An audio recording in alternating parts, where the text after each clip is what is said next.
புத்தகம் 2 உலகப் பயணிகளின் புத்தகம். காண்டோ 2 நுட்பமான பொருளின் இராச்சியம் பக்கம் 115. அவள் வானத்தின் அல்லது படுகுழியின் எந்த ஆபத்தையும் எதிர்கொள்ளவில்லை. அவளுக்கு பார்வைகள் மற்றும் வலிமையான கனவுகள் எதுவும் தெரியாது. அவளுடைய தொலைந்த முடிவெளிகளுக்காக இயங்கவில்லை. ஒரு சரியான சட்டத்தில் ஒரு சரியான படம்.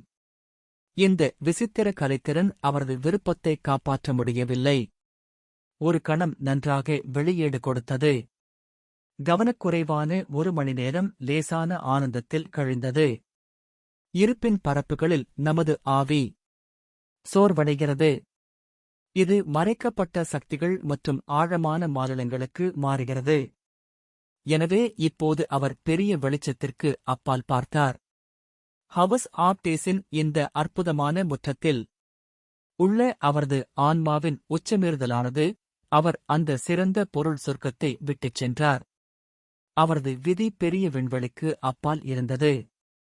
2ஆம் புத்தகத்தின் முடிவு. காண்டோ 2.